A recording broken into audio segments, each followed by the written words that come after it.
Hi people, welcome to another recording from Digital Scorpion. Today's recording, we're going to do something a little bit different. So, previously, what we've done is we've looked at some landscape footage of the local area around us. We are blessed to live in a quite beautiful part of God's country, so it only seems fair to show it off. Today, however, what we're going to do is have a look at some of the equipment we use. And, more accurately, we're going to compare the difference between a few of the ND filters we use on our DJI Mini 2 drone. So, here they are. Here's the box of ND filters we use. They are Freewell ND filters, as you can see. I must point out we're not sponsored by, nor have we had anything given by Freewell. They are just the filters we chose to use when we started filming the drone footage.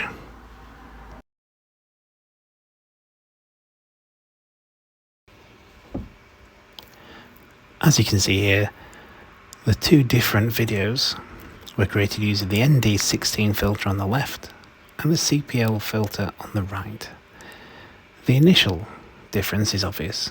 The ND16 is a much darker image, whereas the CPL much brighter.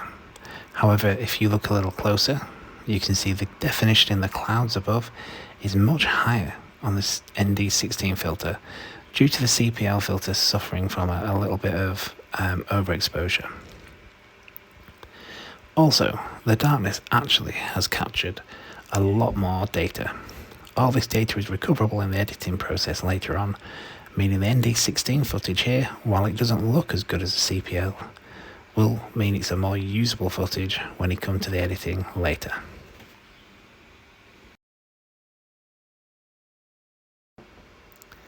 The second two comparisons, we see the ND4 on the left compared to the CPL. The ND4 has given us a much more balanced view, still slightly darker than CPL, whereas nowhere near as dark as the ND16.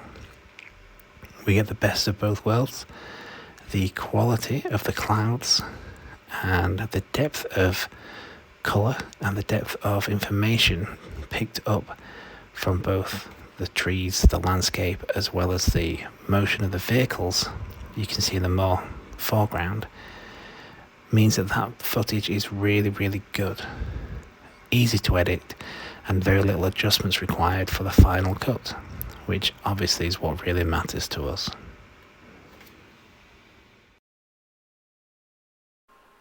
So what we're looking at here is the Litchit website. Litchit is the app we use to capture this footage. The reason we chose to use Litchit is because using the Mission Hub, it allows us to plot a predefined route and film several pieces of footage that capture exactly the same imagery. Now, Litchit is a paid app that you buy, as you can see here, on Google Play or the App Store. And to get the footage we used in this video, what we did is click up on the Mission Hub at the top here, and once we click there, we get the world map. Using this map, we can zoom into any location relevant to where you want to fly your missions. Or you can use the search function up at the top here. So for us, we're filming at Sandylands Sports Centre here in Skipton. Quick search and you've got the Google satellite view of that location. Once you've found your location, you simply choose where you want to start your flight, and using the left click option, you can select your first waypoint. So if I click here, you've got the waypoint there, which gives you all the information about the altitude that the drone will be flying at, the speed, so it's set to cruising speed at the moment. You can make that faster or slower, and in the settings here, that's where we would define that cruising speed.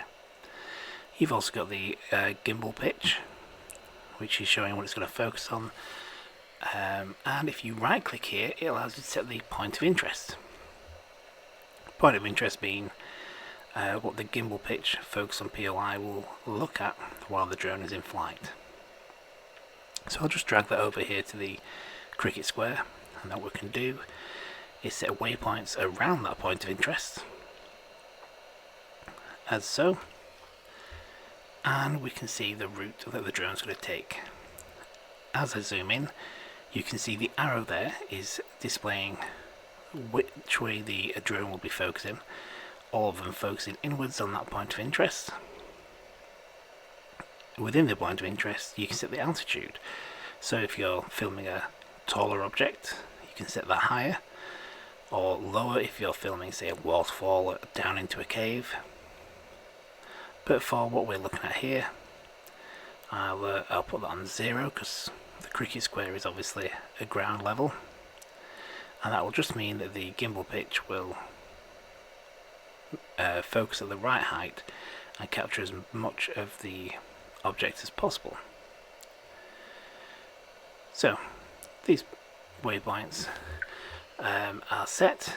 If we want to, we can save this now, and once saved on the website, we can then load it onto the app and fly the route should we wish.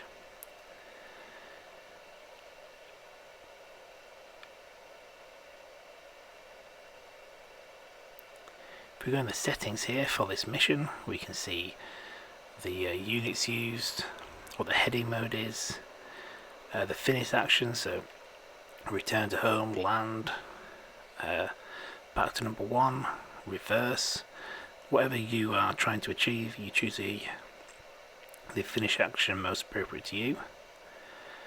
I'm just going to return to home in this case. You can have straight lines, so I'll show you what that means. That would mean it flies into the corners on each waypoint, or curved turns, which, as you can see, it just means it's got a bit of a smoother route round in those corners. The cruising speed there, maximum flight speed, automatically capturing photos there if that's relevant to you, and the default curve size. You can make that larger or smaller depending on what you're hoping to accomplish and how smooth you want those corners to be. And then you've got the default gimbal mode, so you can disable that, focus on a point of interest, or set it however you prefer manually at each waypoint. So that's a very basic mission. What I'll do now is open the mission we flew in this video, which is this bottom one here. So simply open that, and that plots the route for us that we flew for this video. As you can see, there are 8 different waypoints set there, all with different altitudes. That was just to get a bit of a variation during the flight of altitude and therefore images. But as you can see, each of those waypoints, set as they are, with the drone pointing in different directions depending on what I was hoping to accomplish at those waypoints and between them. And yes, I was able to just simply load this mission on the app, hit the play button, and the drone did the work for me using the Litchit app, meaning that the footage that I gained was as comparable as possible. The drone flew the same route, pointing the same directions, so the only real difference between one set of footage and the next would be the filter we had in place.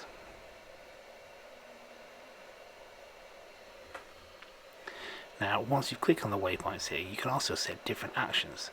So you can see here, waypoint 1, I asked it to start recording, but there are other options. So you can have stay for a period of seconds, which will obviously just pause the drone. You can take photos, rotate the aircraft, tilt the camera, whatever you're hoping to achieve at those points, obviously the drone will do automatically. So you could effectively set the drone going, make sure it stays in visual line of sight, obviously for safety, and the controller, the Litchit app, and the drone will do the rest for you.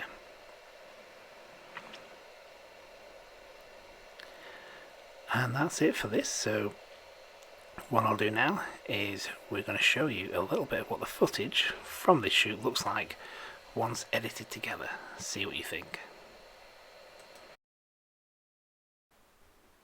Thank you for watching our comparison video there. Please let us know in the comments below which of the footage you preferred and what you thought of our Litchit quick run through. If there's any other skills or part of the process that you'd like to see, again, let us know in the comments. We're always happy for looking at new ideas for what we can shoot for you. Keep an eye out for our follow-up to this video, where we'll be editing some of this footage into a more professional looking reel. Don't forget to like and subscribe if relevant, and share with anyone you think might like it. Thanks again. Bye for now.